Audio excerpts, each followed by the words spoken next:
Hello नमस्कार श्री स्वामी समर्थ। स्वागत आहे तुम्हा सगळ्यांचं माझ्या YouTube चॅनलवरती। आजचा दिवस तुम्हा सर्वांना खूप छान सुखाचा आणि आनंदाचा जाऊ देत हीच मी स्वामींच्या चरणी प्रार्थना करते आणि आजच्या व्हिडिओला सुरुवात करते। पण त्या अगोदर तुम्ही माझ्या चॅनलवरती जर नवीन असाल तर चॅनलला सबस्क्राइब नक्की करा।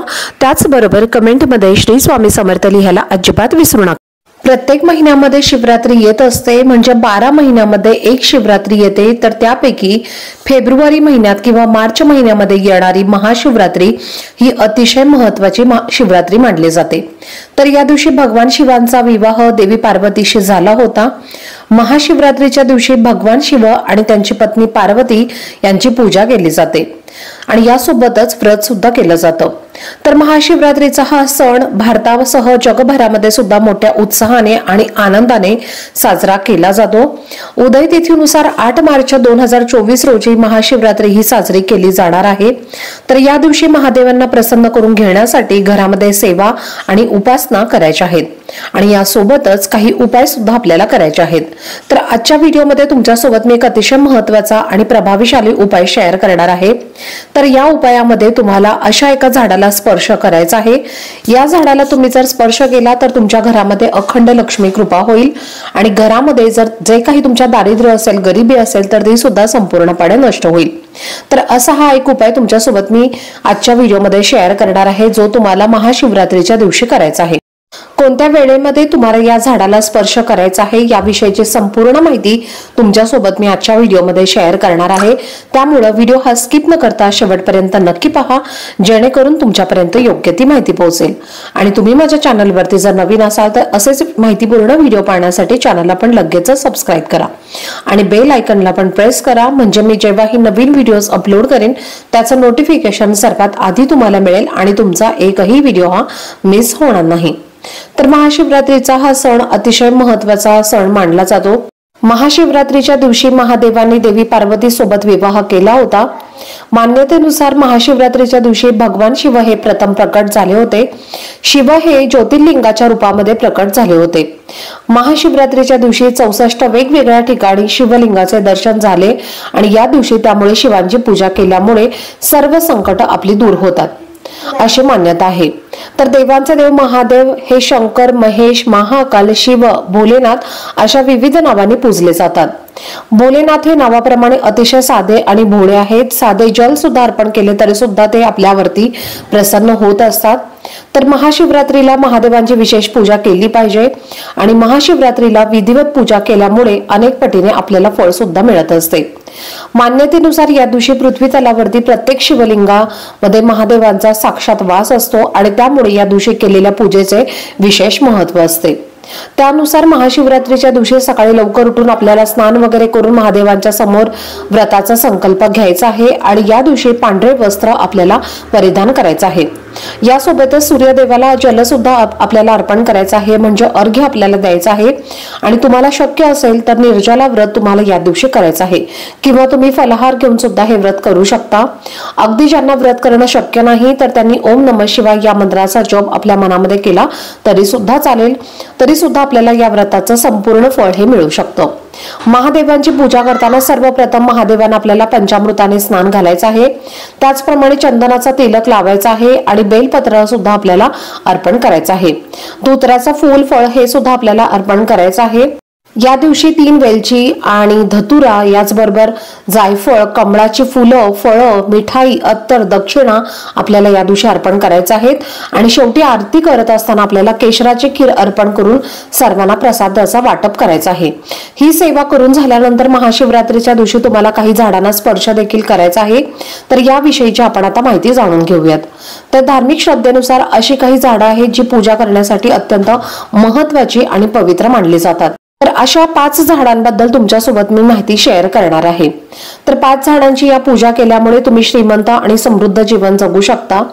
तर रोजच्या धावपळीमध्ये किंवा रोजच्या या धावपळीच्या युगामध्ये रोज आपण या झाडांचं पूजन करणं आपल्याला शक्य होत नाही, पण काही विशिष्ट तिथींवरती आपण या झाडाची पूजा, सेवा, उपासना केली तर त्यामुळे आपल्याला त्याचं 100% फळ हे प्राप्त होत असतं।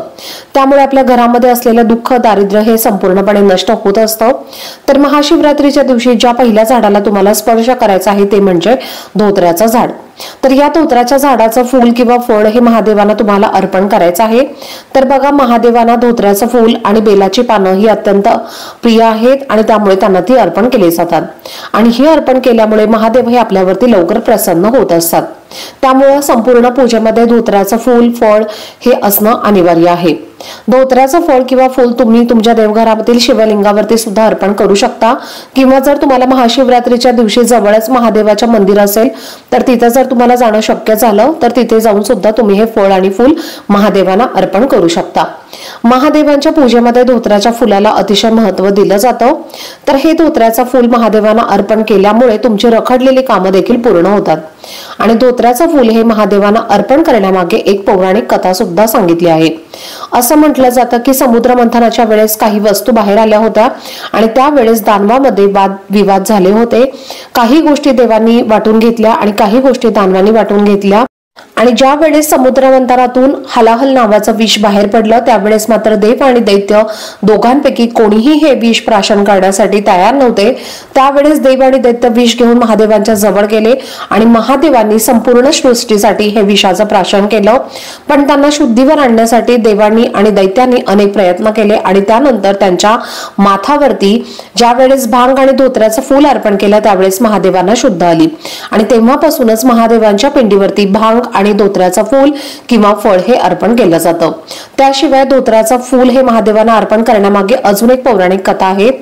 तर अशी मान्यता आहे की महादेव जे आहेत तर ते कैलास पर्वतावरती ध्यान आणि तपश्चर्या करत असतात आणि कैलास पर्वतावरती थंडी असल्यामुळे त्या थंडीमध्ये थोडासा उबदारपणा राहावा यासाठी त्यांना भांग आणि धोत्र्याचं फूल हे अर्पण केलं जातं। त्यांना तिथल्या थंडीमध्ये थोडीशी ऊब त्यामुळे मिळते आणि त्यामुळे त्याचं महत्त्व आणखीनच वाढलेलं आहे। म्हणूनच महाशिवरात्रीच्या दिवशी आपल्याला धोत्र्याच्या फुलांचं अर्पण करायचं आहे आणि धोत्र्याच्या झाडाला तुम्हाला स्पर्श करून आपल्या मनामधील इच्छा तुम्हाला व्यक्त करायची आहे। ही इच्छा व्यक्त करत असताना महादेवांना ती इच्छा पूर्ण करण्यासाठी प्रार्थना करायची आहे। असं केल्यामुळे आपल्या घरामध्ये असलेल्या आर्थिक समस्या, पैशाविषयीच्या ज्या काही समस्या तुमच्या घरामध्ये असतील तर त्या संपूर्णपणे नष्ट होतील आणि तुमच्या घरामध्ये आर्थिक स्थैर्य नांदायला लागेल। महादेवांची विशेष कृपा तुमच्या घरावरती राहील। अखंड लक्ष्मी प्राप्तीसाठी या झाडाला तुम्हाला हळदी कुंकू अक्षदा फूल अर्पण करायचं आहे।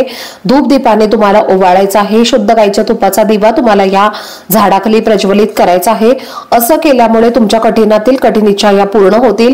यानंतर दुसऱ्या झाडाला सुद्धा तुम्हाला महाशिवरात्रीच्या दिवशी स्पर्श करायचा आहे, ते म्हणजे शमीचं झाड। शमीच्या झाडामध्ये सुद्धा भगवान शिवशंकरांचा वास असतो आणि मान्यतेनुसार शमीच्या झाडाखाली भगवान शिव आणि माता पार्वतीचा विवाह झाला होता आणि म्हणूनच शमीच्या झाडाला हिंदू धर्मामध्ये अतिशय पवित्र आणि पूजनीय मानलं जातं। तर या दिवशी तुम्हाला महाशिवरात्रीच्या दिवशी एक ताट तयार करायचं आहे। या ताटावरती तुम्हाला पाण्यामध्ये 1 चमचा कच्चं दूध घालायचं आहे।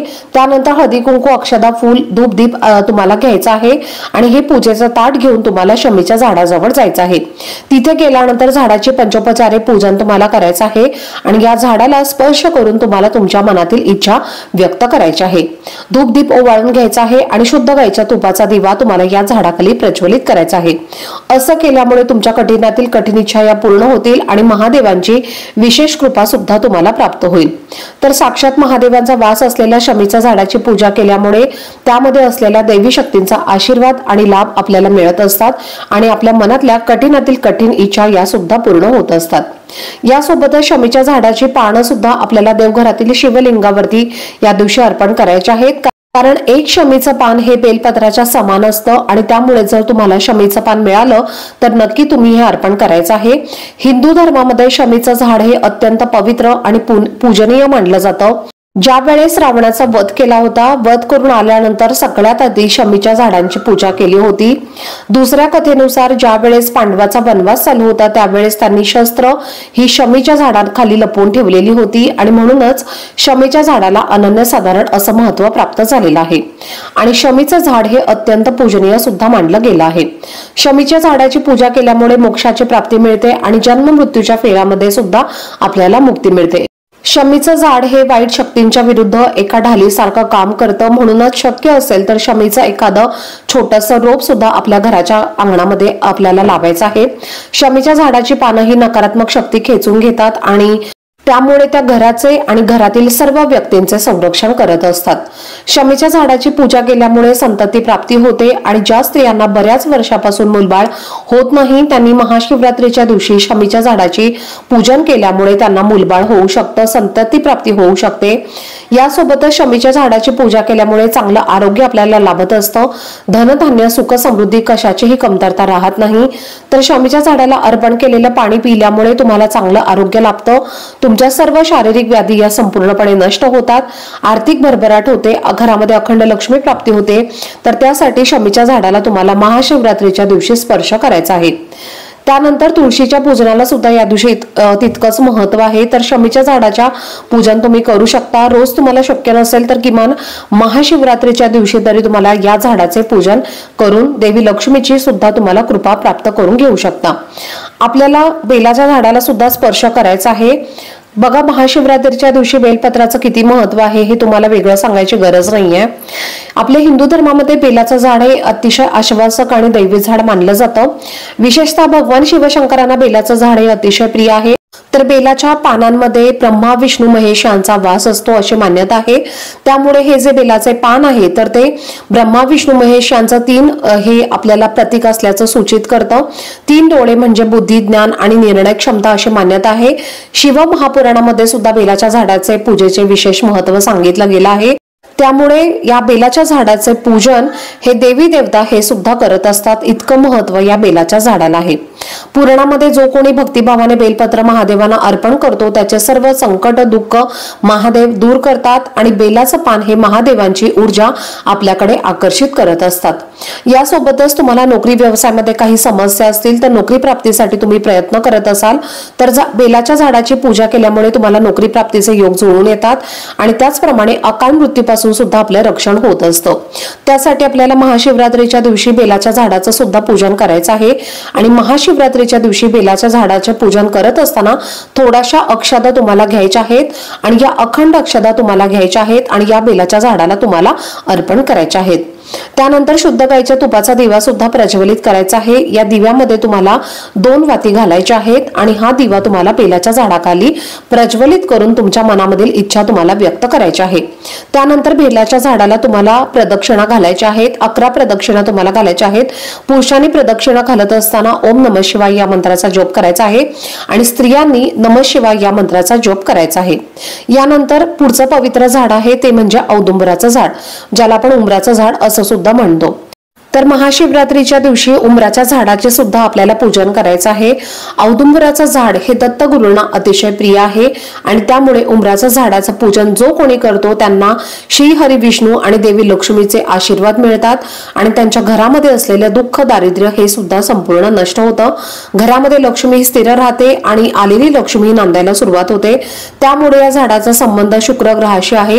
जो कोणी नित्यनियमाने या झाडाचं पूजन करतो त्याच्या कुंडलीमधला शुक्र ग्रह हा मजबूत होतो आणि शुक्र ग्रह म्हटलं की धनसंपत्तीशी याचा संबंध येतो। त्यामुळे या झाडाचं नियमित पूजन केल्यामुळे आपल्या घरामध्ये धनधान्याची कधीही कमतरता भासत नाही। जर तुमच्या घरामध्ये पैशाच्या समस्या असतील आणि दारिद्र्य असेल तर अशा वेळेला तुमच्या कुंडलीतला शुक्र ग्रह मजबूत करण्यासाठी तुम्हाला औदुंबराच्या झाडाचं पूजन करायचं आहे। त्यामुळे तुमच्या घरामधल्या सर्व आर्थिक समस्या पूर्णपणे नष्ट होतील। तर या दिवशी आपल्याला उंबराच्या झाडाचं विशेष पूजन करायचं आहे। उंबराच्या झाडाच्या सुकलेल्या काड्या सुद्धा हवनामध्ये वापरल्या जातात, इतकं महत्व उंबराच्या झाडाला आहे। ओम शुक्राय नमः या मंत्राचा जप करत तुम्ही एक उंबराची काडी जी आहे तर ती यज्ञ हवन कुंडामध्ये अर्पण करायची आहे। त्यामुळे आपल्या कुंडलीमधला शुक्र ग्रह हा बलवान होतो आणि आयुष्यामध्ये असलेले सर्व दुःख दारिद्र्य हे सुद्धा संपूर्णपणे नष्ट होते आणि ऐश्वर्याची आपल्याला प्राप्ती होते। त्यामुळे तुम्हाला शक्य असल्यास महाशिवरात्रीच्या दिवशी उंबराच्या झाडाला स्पर्श करायचा आहे आणि उंबराच्या झाडाला पाणी सुद्धा अर्पण करायचं आहे। तिथे तुम्हाला शुद्ध गाईच्या तुपाचा दिवा एक प्रज्वलित करायचा आहे आणि 11 प्रदक्षिणा घालायच्या आहेत। 11 प्रदक्षिणा घालत असताना तुम्हाला अवधूत चिंतन श्री गुरुदेव दत्त या मंत्राचा जप करायचा आहे किंवा दिगंबरा दिगंबरा श्रीपाद वल्लभ दिगंबरा या मंत्राचा जप करत 11 प्रदक्षिणा तुम्हाला घालायच्या आहेत। असं केल्यामुळे दत्तगुरूंची विशेष कृपा आपल्याला प्राप्त होते आणि धनधान्याची कधीही कमतरता आपल्याला भासत नाही आणि त्यासोबतच कठीणातील कठीण इच्छा ही सुद्धा आपली पूर्ण होते। त्यामुळे महाशिवरात्रीच्या दिवशी उंबराच्या झाडाला स्पर्श करून तुम्हाला हा सांगितलेला उपाय करायचा आहे। तुमच्या विवाह विषयक समस्या असतील असतील, विवाह योग जुळून येत नसतील, तुमचे प्रॉपर्टीचे वाद सुरू असतील, कोर्ट कचेरीचे तुमचे काही मॅटर चालू असतील, तर अशा वेळेला सुद्धा उंबराच्या झाडाचे नित्य नियमाने पूजन केल्यामुळे तुमच्या विवाहाचे योग जुळून येतील. प्रॉपर्टी विषयक तुमच्या ज्या काही समस्या असतील तर त्या सुद्धा दूर होतील. तर महाशिवरात्रीच्या दिवशी उंबराच्या झाडाखालची थोडीशी माती तुम्हाला घेऊन यायची आहे आणि ही माती तुम्हाला तुमच्या देवघरामध्ये कागदाच्या पुडीमध्ये ठेवायची आहे. दत्तगुरूंच्या मूर्तीसमोर किंवा स्वामींच्या मूर्तीसमोर तुम्हाला ती ठेवायची आहे आणि त्यामुळे तुमच्या आयुष्यातल्या सगळ्या अडचणी या दूर होतील. यानंतर पुढचं झाड आहे ते म्हणजे पिंपळाचं झाड. तर बघा, भगवान कृष्णांचा आणि भगवान श्री हरिविष्णूंचा वास या झाडामध्ये असतो. त्यामुळे तुमच्या आयुष्यामधले सर्व दारिद्र्य दुःख संपूर्णपणे नष्ट करायचं असेल, घरामध्ये लक्ष्मी स्थिर ठेवायची असेल तर तुम्हाला महाशिवरात्रीच्या दिवशी पिंपळाच्या झाडाला स्पर्श करायचा आहे.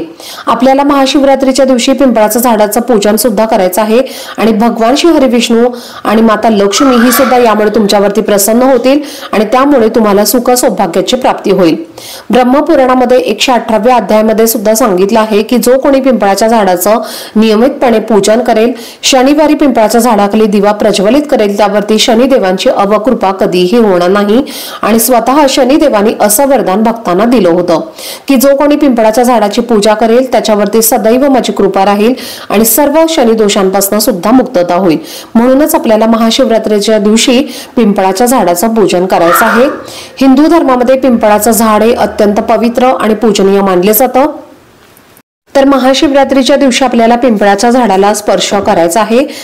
त्यामुळे आपले प्रखर पितृदोष, जीवनातील सर्व समस्यांपासून आपल्याला मुक्ती मिळते आणि त्यासोबतच वाईट कर्म पापापासून सुद्धा आपल्याला मुक्ती मिळते. माता लक्ष्मी ही सुद्धा आपल्यावरती प्रसन्न होते. पिंपळाच्या झाडाला तुम्हाला जल अर्पण करून मोहरीच्या तेलाचा दिवा प्रज्वलित करायचा आहे. त्यामुळे शनी दोषापासून मुक्ती मिळते आणि सोबतच कठीणातील कठीण इच्छा या पूर्ण होतात, शत्रूंचा नाश होतो. त्यामुळे या झाडाचं नियमित पूजन केल्यामुळे काल सर्पदोष, पितृदोष, ग्रहदोष, वास्तुदोष हे सुद्धा आपले संपूर्णपणे दूर होतात. महाशिवरात्रीच्या दिवशी आपल्याला सकाळी लवकर उठायचं आहे, आपलं घर स्वच्छ करायचं आहे, अंगण स्वच्छ करायचं आहे, देवपूजा करायची आहे आणि महादेवांची विशेष पूजा करून झाल्यानंतर आपल्याला पिंपळाच्या झाडाचं पूजन करायचं आहे. पिंपळाच्या झाडाची पूजा करण्यासाठी सुद्धा तुम्हाला सांगितल्याप्रमाणे एक पूजेचं ताट तयार करायचं आहे आणि थोडंसं तुम्हाला या पाण्यामध्ये कच्चं गाईचं दूध टाकायचं आहे, थोडेसे तीळ तुम्हाला टाकायचे आहेत आणि मोहरीच्या तेलाचा दिवा किंवा शुद्ध गाईच्या तुपाचा दिवा तुम्हाला सोबत घ्यायचा आहे. तर पिंपळाच्या झाडाची पूजा करून झाल्यानंतर आपल्याला 11 प्रदक्षिणा घालायच्या आहेत. प्रदक्षिणा घालत असताना ओम नमो भगवते वासुदेवाय नमः या मंत्राचा जप करत तुम्हाला प्रदक्षिणा घालायच्या आहेत. यानंतर झाडाला स्पर्श करून तुमच्या मनातील इच्छा व्यक्त करायची आहे आणि भगवान श्री हरिविष्णूंकडे प्रार्थना करायची आहे. थोडंसं पाणी आपल्याला आपल्या घरी परत आणायचं आहे आणि त्यानंतर हे पाणी तुम्हाला तुमच्या संपूर्ण घरामध्ये शिंपडायचं आहे. त्यामुळे घरामध्ये सुख समृद्धी ही नांदते. त्यामुळे आपल्याला भगवान श्री हरिविष्णू सोबतच माता लक्ष्मीचे आशीर्वाद लाभतील आणि त्यामुळे घरातल्या सगळ्या पैशांच्या समस्या या सुद्धा संपूर्णपणे नष्ट होतील. घरातलं दुःख, दारिद्र्य नष्ट होईल. त्यामुळे तुम्हाला सांगितल्याप्रमाणे या झाडांना स्पर्श करायचा आहे किंवा तुम्ही स्पर्श केला तरीही चालेल, पूजन करण्याची गरज नाही.